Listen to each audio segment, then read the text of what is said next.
تفضل مدام مروة.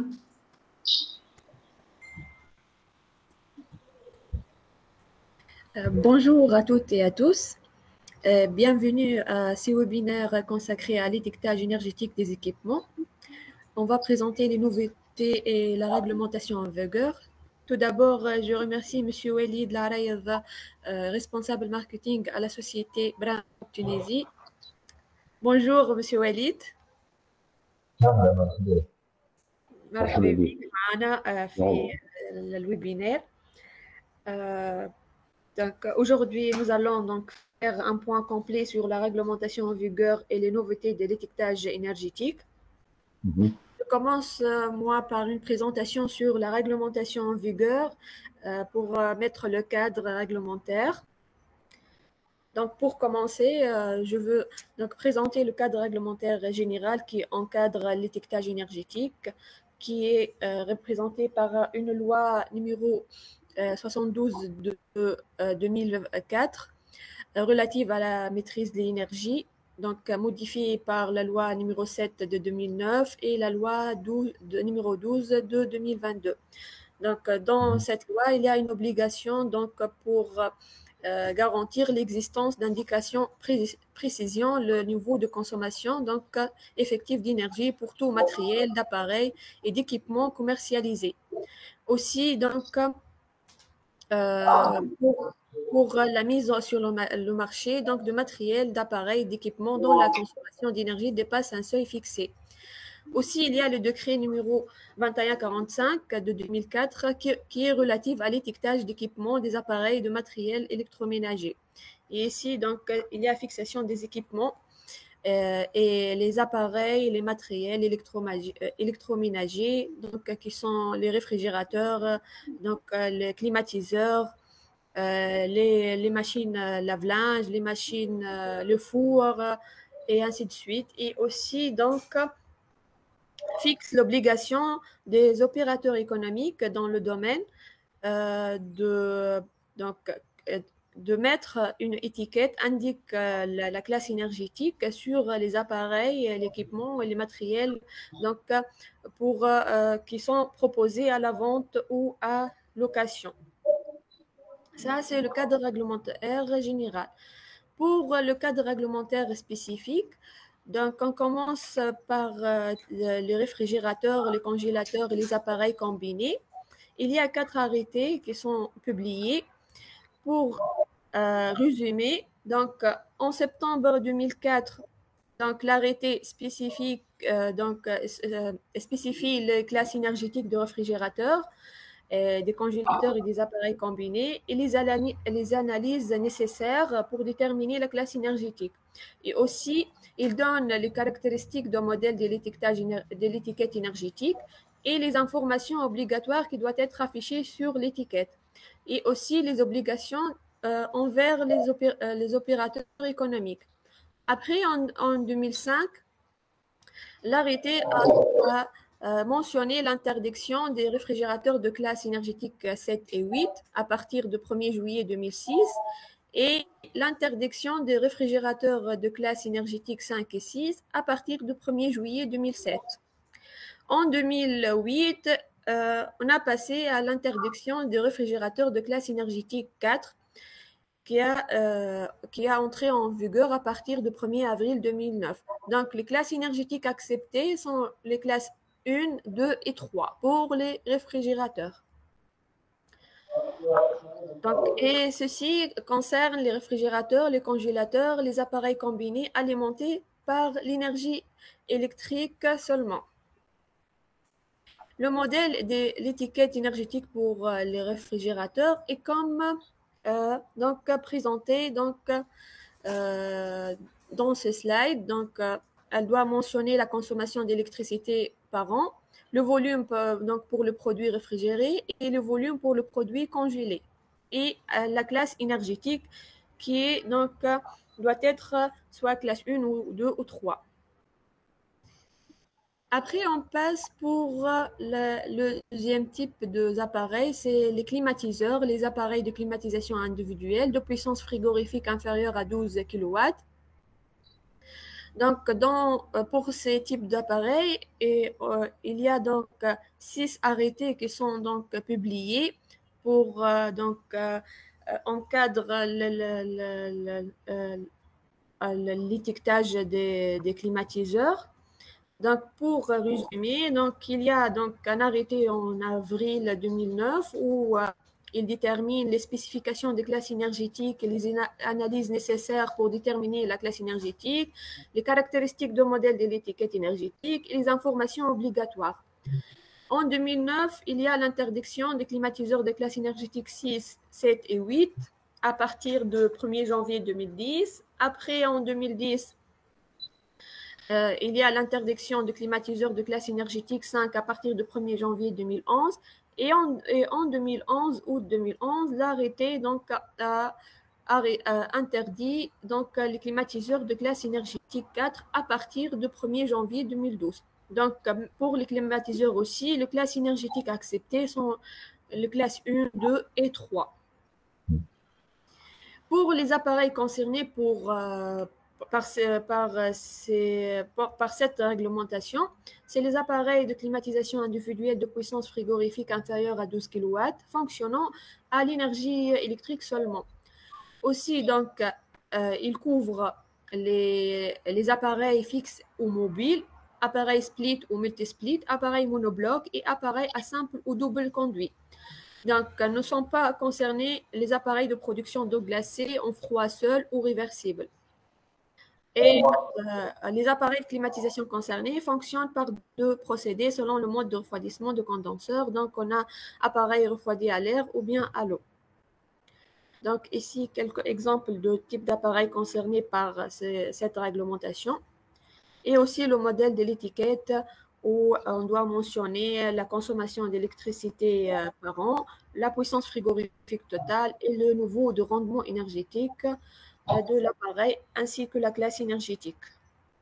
Troisième appareil concerné par cette réglementation, c'est le lave-linge automatique. Donc, fonctionner à l'électrique et muni d'un système de chauffage de l'eau. Lave-linge ménagère alimenté sur secteur électrique, qui sont vendus pour un usage non ménager, et le lave-linge ménager intégrable, ainsi que le lavante séchante domestique combiné. Donc, des arrêtés qui encadrent cette réglementation. Une pour spécifier les classes énergétiques de lave-linge automatique et les analyses nécessaires pour déterminer la classe énergétique, ainsi les caractéristiques de modèle de l'étiquette et les informations obligatoires.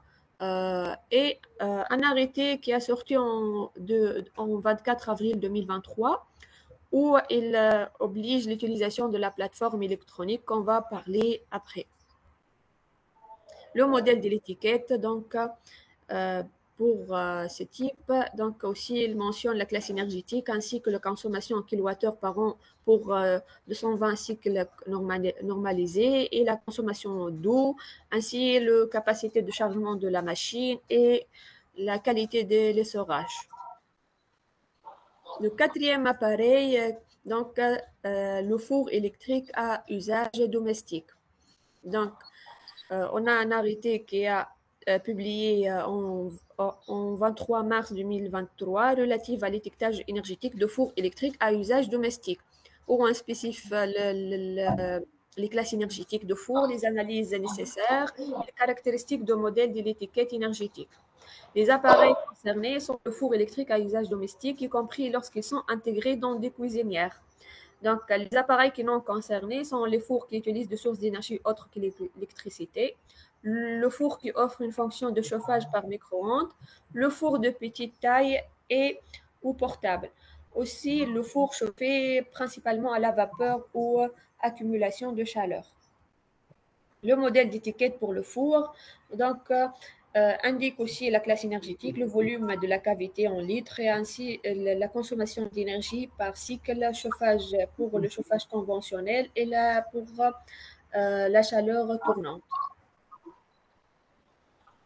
Après, je veux parler de la plateforme Ticket. En fait, avant, on fait la procédure de donner le bon intérêt pour avoir l'accord sur l'étiquette fournie par le fournisseur ou bien le vendeur par dossier papier. On a passé à une plateforme pour simplifier la procédure. Cette plateforme, on trouve les fournisseurs et la CITIM, le labo d'analyse, et l'ANAME à la dernière phase pour faire l'approbation et la validation de l'étiquette générée. Ce sont des étiquettes générées par un QR code, donc en ligne sur la plateforme. Ceci a entré en vigueur, l'utilisation de la plateforme a entré en vigueur en janvier 2025. On a commencé à travailler par la plateforme. Tous les fournisseurs maintenant déposent le demande pour obtenir les étiquettes avec QR code sur la plateforme. Euh, euh, et pour ceci, on a avec nous M. Walid pour nous faire un retour d'expérience sur l'utilisation de cette plateforme. Et comment on la trouve, la procédure, la nouvelle procédure qui est digitale. La parole à vous, Monsieur Walid. اسمه خيرك ها Oui. بنشتغل بالعربي أنا Et bien sûr, c'est Walid. donc أنا je représente la société Brandt Tunisie. Donc احنا on distribue les marques Brandt de Dietrich sur le marché tunisien. Donc essentiellement نخدموا les réfrigérateurs, les lave-linges, les lave-vaisselle, les fours poses, les fours encastrables. Donc automatiquement نتعداو على السيتيم ونتعداو على علمية. Donc بعد ما يصيروا les tests وناخذوا les rapports للسيتيم كنا قبل كيما قلت انتي نرفعوا لي دوكيومون نهزوهم للعنوان نستناو حتى نهزوهم سنجيب دونك يعطي الصحة هو معناها دون لي دو كا كو سوا بابراس ولا ديجيتال il est à l'écoute ou c'est un support معناها يعاوننا بالهدايا sur la partie digitale ou la partie en ligne هذيا. Donc, la plateforme, elle nous a facilité la tâche. C'est vrai, mais là où c'était un peu l'apprentissage, c'était un peu délicat. Il a fallu un peu de temps pour comprendre les étapes. بعد الحق ça devient très fluide. Donc, نحطوا les informations online ولا en ligne. تعمل les étapes نتاعك. Ça c'est plus fluide, c'est plus facile. ينقص ياسر من المشي والجاي واللي بابراس etc. Déjà حتى le fait de valider la classe énergétique ou l'extraire ou l'imprimer en ligne, ça facilite énormément les tâches. Donc يعطيكم الصحة على l'initiative هذيا. Je pense que la plateforme elle peut encore être améliorée. Je pense comme un bug ou peut-être surtout من الأول خاطر il y avait plusieurs utilisateurs. الناس الكل حبت معناها تخدم دوسياتها rapidement. En fait هي حتى relié لوزارة التجارة pour avoir l'autorisation d'importation ou la mise à la consommation. Donc, mais يعطيكم الصحة الحق لا بلاتفورم elle nous a aidé énormément عاونتنا برشا سهلت علينا برشا حاجات كيف معناها نلاقينا نوزل يعطيكم الصحة عاودتونا برشا سيدي عاونا برشا وإن شاء الله من حسن إلى أحسن دونك هذا هو مون témoignage. يعيشك سيوالي. Donc, en fait, je vais vous présenter la plateforme. Donc, c'est l'étiquette. Donc, pour vous donner. Donc, je vais prendre les liens. Donc, هذا اللين بتاع البلاتفورم نعطيه. عندي des accès أنا عندي des accès. Donc, احنا pratiquement on est à 80% de nos produits quasiment en ligne. Donc en fait هذه البلاتفورم. Donc pour اي فورنيسور يحب يدخل donc باش ياخذ لي زيتيكيت donc يعمل دوموند دانسكريبسيون يعمر لهنا دونك لي دوني نتاعو دونك كون فورنيسور تو سكي دونك لي مارك اللي يخدم فيهم الماتريكول فيسكال نتاعو يعمل سانسكرير دونك يولي عنده كونت في البلاتفورم. نعملوا له نحن اكتيفاسيون نتاع الكونت بعد يصب لي موديل نتاعو الكوليكيه ويعمل الدوموند. دونك تو دابور هي البروسيدور انه تعمل الدوموند دوموند نتاع السيتيم تيست سيتيم اي ابخي دونك وقت اللي يطلع لي رابور نتاع السيتيم معناها السيتيم تعمل لي زاناليز نتاعها ميم السيتيم عندهم. دونك احنا عندنا دونك في البلاتفورم معانا السيتيم ومعانا دونك التجاره ومعانا احنا لانامو والفورنيسور. دونك الفورنيسور يحط لي موديل نتاعو يعمر الدوموند يعديها. دونك كل شيء اون ليني هذايا. بعد في السيتيم هي تصب الرابور اون ليني عندهم زاد السيتيم لي كونت نتاعهم يدخلوا دونك للبلاتفورم يصبوا لي رابور نتاع شاك موديل يسوفي تعدل الرابور. دونك الفورنيسور وقتها يعمل دوموند pour avoir le BAT c'est le bon intérêt pour générer l'étiquette تتعدل نعمل téléversé pour BAT mais donc تتعدل جيست قبلها قلنا une étape باش نقولك عليها خاطر les copies نتاع لي رابور سيتيم لازم يتبعثوا للسيتيم بالدوموند دوموند دو كلاس انرجيتيك دونك يتبعثوا بار ميل هو من بعد توصل للسيتيم. اي هذوكم بوغ لي رابور اللي احنا نعرفوا اللي احنا كي قلنا باش نبداو نخدموا بالبلاتفورم ابارتير من جانفي 2025 فما ناس ديجا في اخر 2024 وفي 2024 عملت دي تيست و دونك عملنا كون فاز دو ترانزيسيون انه خاطر هو بصفه عامه لي تيست دونك يقعدوا عامين فالابل. دونك بالنسبه للناس اللي مازالت لي رابور نتاعها فالابل نجموا يبعثوهم للسيتيم بار ميل وهكاك السيتيم هي تصبها في البلاتفورم في الباز دوني. بعد يعدي هو الدوموند تيليفرسي بور BAT pour prendre le bon intérêt واحنا دينا الدوموند on fait vérifier que les informations في l'étiquette هما conformes للرéglementation و conformes les données نتاع اللي جاوا باللي اناليز نتاع السيتيم في الرابور. سي نلقاو زوز كونفورم دونك نعديو دونك فاليدي الدوموند. دونك ياخذ هو ليتيكيت ينجم ديريكتومون تجيه بار ميل نوتيفيكاسيون ينجم يعمل جينيراسيون دي ليتيكيت افيك QR كود. دونك كيما دوموندي بار لاريتي نتاع وزاره التجاره اللي دوموندي توا انه لي زيتيكيت يكونوا فيهم QR كود وينجم وقتها هو يحطهم سور مارشي. خاطر الريغلومونطاسيون لازم اي اباري دونك في شوروم ولا في دو غراند سيرفاس ولا قاعد يتباع سور مارشي لازم يكون محطوط عليه ليتيكيت اللي فيها الكلاس انرجيتيك والكونسوماسيون تاع لاباري هذيك.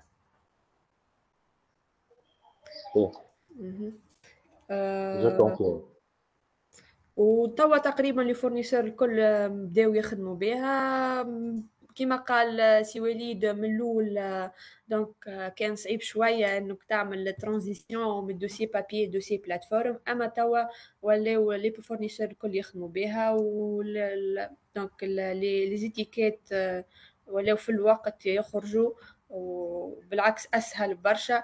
عملنا دي فورماسيون للفورنيسور كومون يوتيليزي دي البلاتفورم. و نعرفش كان فما دي كيستيون parmi للناس اللي تشوف فينا.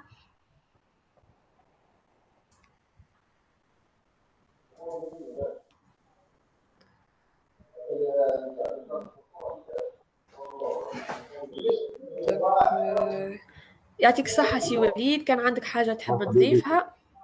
لا حتى هي يعطيكم الصحة. سنقول لنسوتي نشكر الناس الكل اللي خدموا على البروجي واللي زون كونتريبيي، إن شاء الله من حسن إلى أحسن.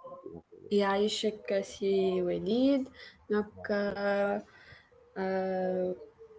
بالنسبة للناس تفرج فينا يعطيكم الصحة، وإن شاء الله نتلقاو في ويبينار آخر. كان فما كيستيونات نجموا تخليهم في لي كومنتير ونجاوبوكم عليهم. فما حاجة دونك تنجموا تكونتاكتيونا زادة، دونك بوغ كان عندكم دي كيستيون ولا حاجة كلاريفي، دونك مرحبا بكم. دونك يعطيك الصحة مرة أخرى سي وليد، وبسلامة الناس الكل. مرحبا بكم. يعيشك يعيشك. يعيشك.